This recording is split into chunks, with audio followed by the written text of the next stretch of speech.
Turn it on. All right, I'll hit record on my phone. Yep. Here we are. All right, so hello, hi. You are the amazing Madilynn Beck. Thank you. And we know each other from college. And this is our second time doing this goddamn interview.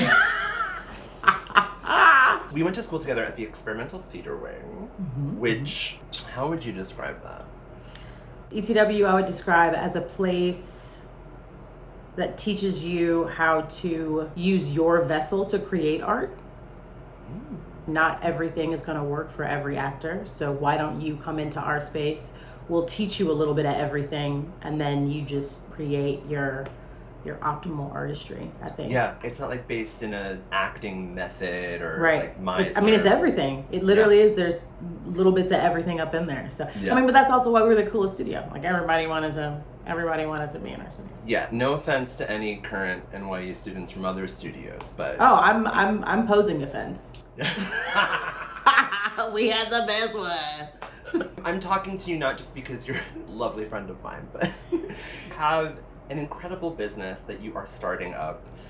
It's called The Better Spot, and please tell us a little bit about what that is. Yeah, I know it's kind of taboo currently to compare anything that you want to be successful to WeWork, but I do it because it's number one, it's completely applicable, and WeWork is a fucking behemoth. Everybody makes mistakes, and hopefully they learn for them. But anyway, not about them. The Better Spot is the WeWork of the wellness space. So it's basically a flex leasing, right? Flexible leasing, low to no contract, affordable, equity access, health and wellness space, a physical building, brick and mortar space for 14 different holistic practices in one location under one roof. So we cater to our experts. I don't call them practitioners, I call them experts. And we have clients, a client base of membership and sliding scale clients. We work with people's incomes. Yeah, that's who we are. That's our community. I didn't realize it was 14. Yeah, 14 holistic practices. Yeah. It's like a buffet. It's a buffet of wellness. You just go in, you're like, I'm going to have a little bit of Reiki. I'm going to top it off with a little bit of cupping. Maybe you go to the apothecary later, just all the things. There's so many incredible reasons why I love your business model, but one of them that you're just talking about, like, these are experts. They're wellness experts. Licensed certified experts, yeah. Incredible. And you are a licensed certified expert. I am. A marriage and family therapist and certified sex therapist. Amazing. What I love about the Better Spot too is that you have, which I'll ask you to talk about, you have an initial digital version, but the ultimate goal is a physical space. Location, yes. And I think that, the technological isolation we've been living in pre-quarantine has already been so intense, and now it's like very isolating. And so I think it's so exciting to establish foundations for future real things. Like at this time, I think it's like a great time to think about when we can be real again and be with each other. And I love that you're getting a jump on it. Thank you. Yeah, and it's also like the choices and the different choices that we can make when we go back into integrated society, right? Yes. Like, oh, I didn't like that version of myself, and I've had 4 months to figure my shit out. Maybe I'm gonna, reinsert and second guess. You know what I mean? Maybe I'm gonna reinsert and I'm gonna think before I speak. Maybe I'm gonna reinsert and I'm gonna ask more questions versus demanding answers, right? So yeah, I'm excited to see what the evolution of our society looks like when we come out on the other end, right? Your spaces like yours are going to help us a lot. Thank you. I guarantee it, yeah. And so tell us about you have an app also. Yes. Yeah. Currently still in development, designing it, fundraising for it, all the things, but it's the Better Spot app. I didn't think of I was too exhausted to come up with another cool name or something. When you got a good name, you just got to stick with it. I'm like, it's just the app. And basically it is taking the essence and the mission of the company and digitizing it and making it mobile. It's going to be, I call it a SoPro. I've coined a term, right? SoPro, social professional, SoPro network if Facebook and LinkedIn had a baby. Right? So I remember one of my friends being like, I've never seen a job posting on LinkedIn for a Reiki healer. So I guess I'm just going to have to be, a telesalesperson, which is totally, she wasn't shitting on telesalespeople, but her history and her expertise and her credentials are in something that she couldn't perform. There is no, professional community or job posting board, for people in the holistic world.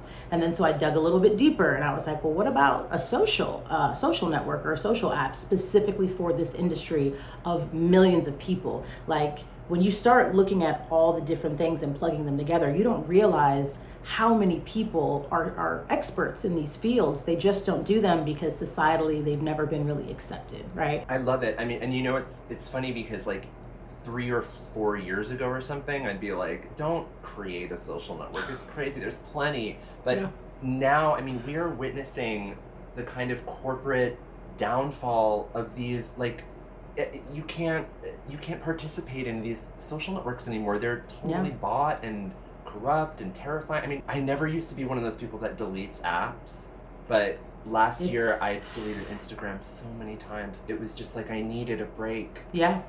The squares, I need a break. You need a break. It's funny because there's an app for that. So I downloaded this app that will straight up cut off your apps at a certain time, will not allow you to get into them no matter what. So, I mean, I do that on a nightly basis. My stuff cuts off. It's a wrap. Sundays, the entire Sunday, I'm not on any of it. So everyone that will see anything outside of those hours, it's all automated. I've programmed it, I've scheduled it during an active part, and it'll just pop up once it's scheduled.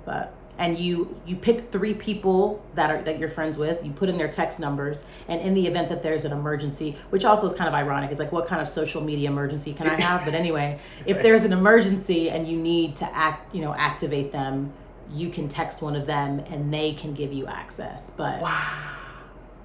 I love that there's a buddy system involved with this. And a phrase that I've, in the last couple of years actually, someone turned me onto is accountability buddy. I love that.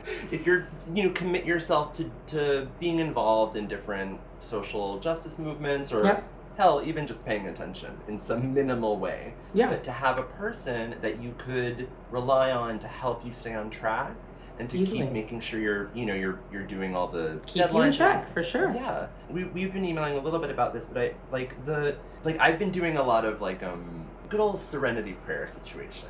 Yes. Things, understanding what I actually am in control of and what I cannot control. That's been a very interesting and important journey for me recently, and I found that asking for help is something that I am not good at. And I mean, so we filmed this one. Let me see if maybe I'll insert some footage of the horrible quality of last time's interview. But therefore, what you are doing and getting into the is valid. Right. I thought I got my shit together enough to do it, but fully on my own. Yeah. No help. And it didn't work. I was so upset after that, and I was so down on myself, and my husband reminded me that that's a tendency of mine. Really? Like to do something that I've never done before, right? And not get it perfect, and then be like, I'm the biggest failure in the world. I can't do anything, and it's like, you've never done it, but you've never tried it before. Like, I started sewing the last couple of years, and that's amazing. I think that's hardcore. Talk about if you want a non-stressful hobby, not sewing. Sewing is not one of them. Yeah. Nope. I had full-on meltdowns in my first garment makings, and the sewing machine is in our dining room, and so that's where Nathan, my husband, has his desk too, and so he would be working a lot when I would be sewing. Oh no! And would just witness me freaking out, and so he'd be like, "Okay, so how many dresses have you made before?" And I'm like, "Good, see, accountability buddy." He's like, "Wait, so how did you become Coco Chanel in 2 seconds? Because you're not. It's okay. It's all right. Yeah, it was. But it's important. It's important to hear that.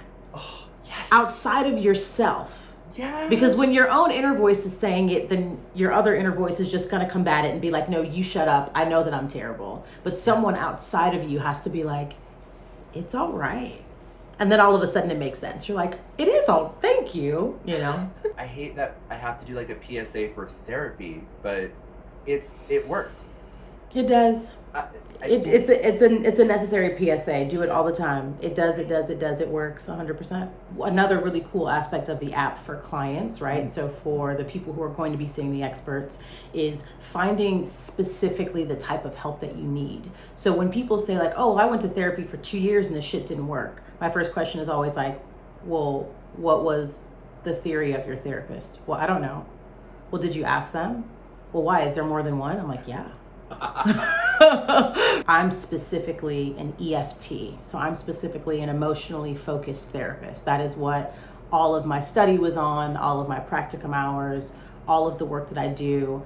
I believe in like a little saying that I always have is, if you can't feel it, you can't fix it. I believe that emotions are at the root of everything, right? Which is ironic, especially in our society, because there's so many stigmas around emotions. People are constantly shaming you for emotions. People want to attach gender identity to emotion. It's like, right? But that's what I am. And so I may jam a lot better with someone who needs that type of expression, or someone who, you know, maybe is open to it or whatever. Whereas someone who, you know, needs someone who's a behavioral therapist and they need a different function or a different category would be better suited with someone else. So that's another part of the app. When you get the app as a client, you fill out a little questionnaire and it says, you would be best fit with this type of therapist, and this is who we have available, and blah, blah, blah. So, wow. It's important. It's important to make sure that you are, you know, you're getting the right fuel. Just putting any type of fuel into you is not going to sustain you forever. Making sure you're getting the right one is important. Oh my God, I cannot wait. I can't wait for this app. I'm so Yeah. excited. So let's talk about you as a business person. Because when I last saw you, we were just we were out of undergrad and entering the crazy world, and yeah. Where did you go from there to here?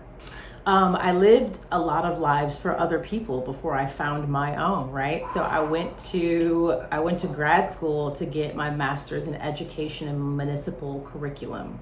So basically that's a master's degree that someone would get that wanted to run a public schooling system or work for the government for education.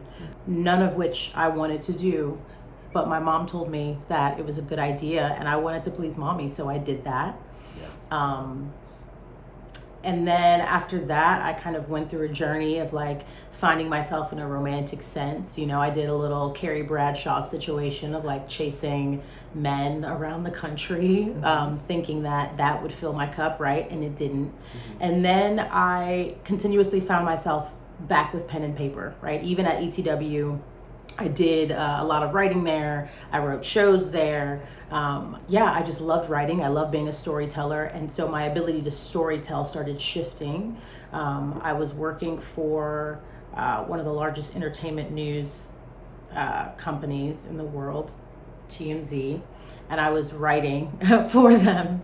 And oh my God, I didn't know that. Wow. Yeah. So I was writing for them, and it wasn't the type of writing that I wanted to do. Mm-hmm. But I realized that I liked writing. So I stopped working for them. I started writing for myself, writing screenplays and things like that. And I still wasn't filling my cup because it's a very isolationist life to be a writer. You sit back and you observe this world so you can better tell it, so you can be articulate in your description, right? But you're not really engaging with anyone during your writing process until you get to the editing part. So I ended up getting married, I popped out some kids, and then I went through a devastating trauma, and I decided to create a solution, which was the better spot for what I was going through at the time. And I was like, I still want to be a storyteller, but maybe I want to listen to people's stories instead of telling them.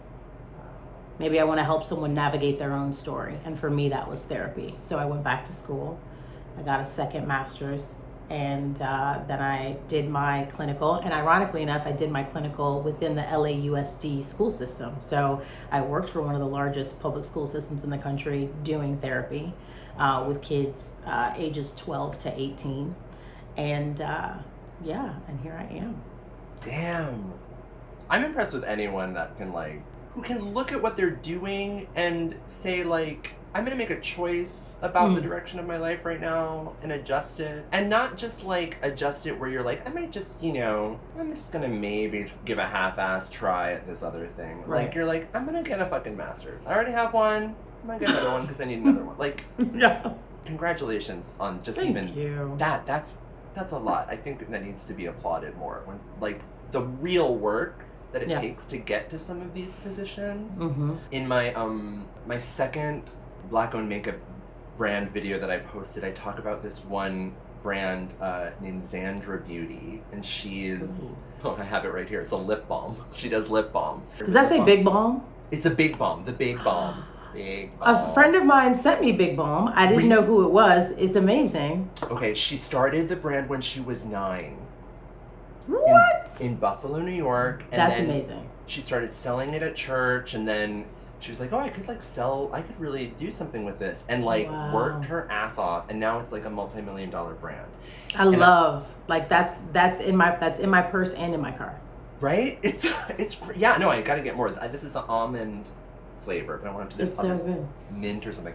Anyway, but I contrast her story to our there's a really rich orange guy that's maybe he's running our country or something. But contrast her story to his in the sense that he was making I read an article where he was trust and everything he was basically making the equivalent of $200,000 a year when he was 3.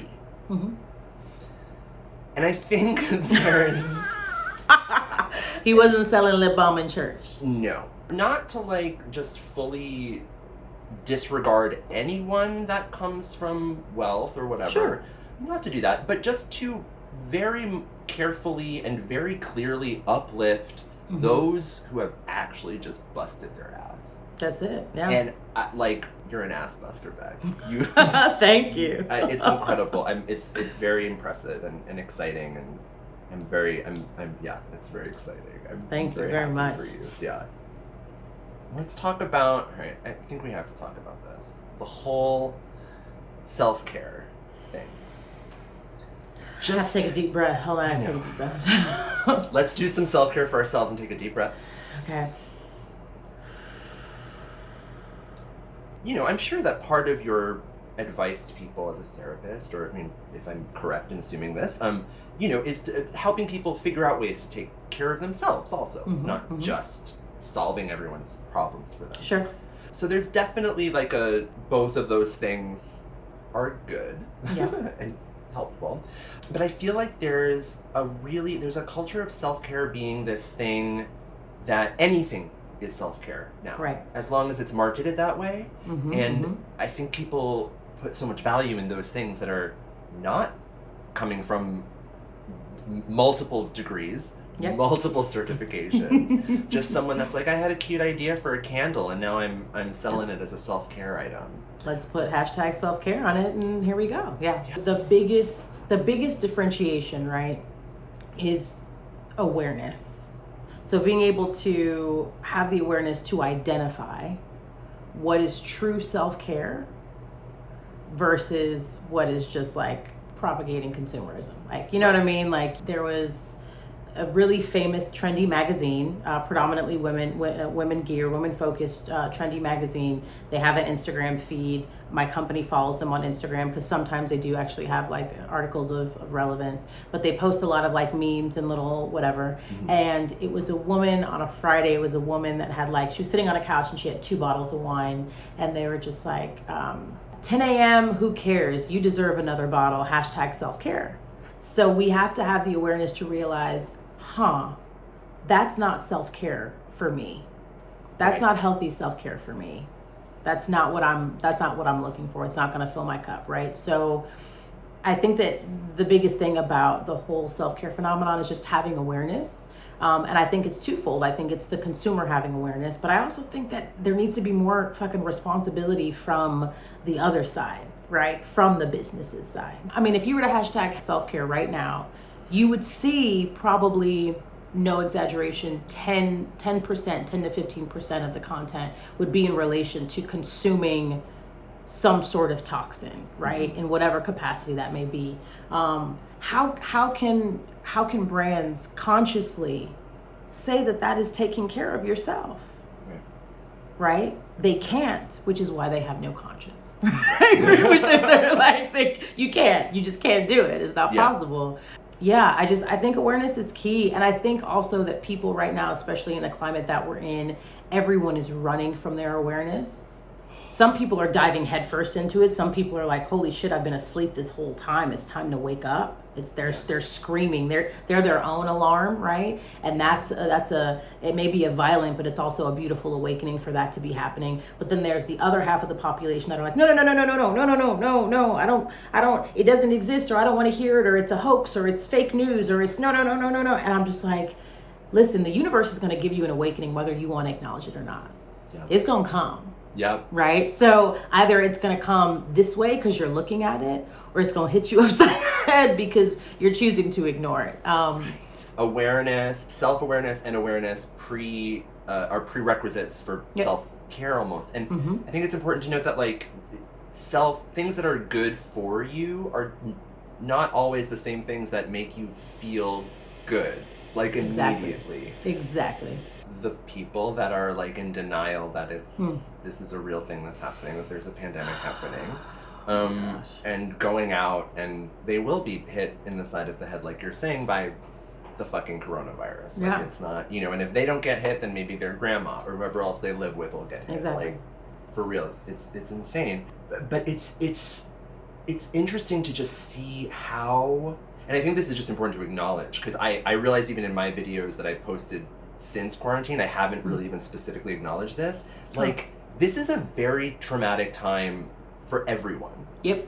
Everyone. Yeah. And you're not alone, right? Yes. Like, just constantly going back to that point, like the idea of like an accountability buddy or whatever that may look like. If it's not one person, maybe it's a group. If it's not someone that you know personally, maybe it's a touchstone that you constantly go back to. But just constantly remembering, like, you're not alone in any of this. It feels like it. Yeah. It totally feels like it, but you're not. And just having to have that be a daily mantra. Yeah. And I think the extra level of awareness, the bonus points, extra credit awareness, is if you're realizing like, okay, I'm dealing with the trauma of like the last couple months. Mm-hmm. There are also people in this world, in our country, that have been dealing with the trauma of the last several hundred years. Yeah. And there's such a range of different traumas that people have dealt with. And I think a lot of white people in this country are maybe confronting the ancestral trauma of what Black people have to deal with. And for the first time. Yes. For the first time. And the longer, and this is scientifically proven, right? Y'all can Google this, I encourage you to. The longer that trauma is untouched, right? So meaning repressed, actively denied, whatever type of form of kind of oppression that you are giving yourself in regards to processing your own trauma, the more severe it gets, exponentially. And there are 3 times that it'll be at its highest. One is adolescence, right? So many people are thinking that our kids or our young people aren't affected. Like, oh, who cares? They're on TikTok, or, your kids are watching Yo Gabba Gabba or whatever. It's like, no, they're processing it in their own way, and they are going through very traumatic times. Where we're going in the future may look nothing like what it looks like for them a year ago. So being empathetic and being gentle with that acknowledgement. And then the second highest area of incremental trauma increase for repressed trauma is I don't want to give away my age, but basically where we're at. Millennials, quarter life crisis. I don't know if that helps people get like an idea of like the age range, right? And then the third one are baby boomers. And so because the majority of households now especially with people losing income and having to come into each other's homes, now you have these multi-generational homes where you could potentially have everyone repressing their fucking trauma, right? Everyone feeding off of everyone else's trauma. So yeah, it's a lot, but that awareness is key. Like what you're talking about with people facing something that, you know, they quote unquote never wanted to own, so they never thought it was their responsibility, and now they're coming into a space of like, oh no, that's actually been passed down to me, like that's a part of the pain body, like I am in that, and now I need to reckon it. We're just here to question some of the things we haven't questioned before. That's it. And I really think that the act of questioning gets you to awareness. It's not the act of answering, it's the act of questioning. Yes. I love that. Yeah. No, that's huge. Yeah. Speaking of questions, do I have any other questions for you? I mean, is there anything, anything else you want to talk about, or? I'm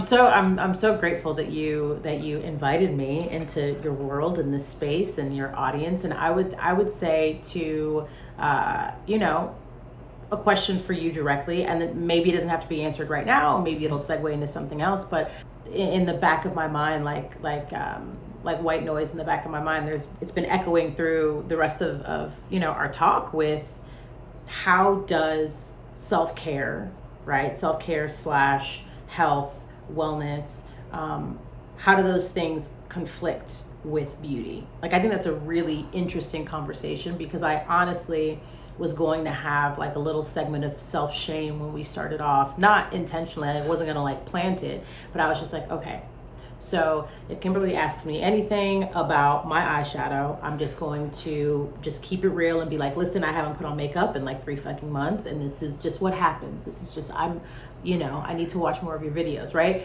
But then I was just like, but why does that even, that's not necessary to be said. Yeah. And you cute, and we're good, and you can just, and I didn't say anything. But I mean, I'm a fucking therapist, and I still had to give myself that talk of like, yes.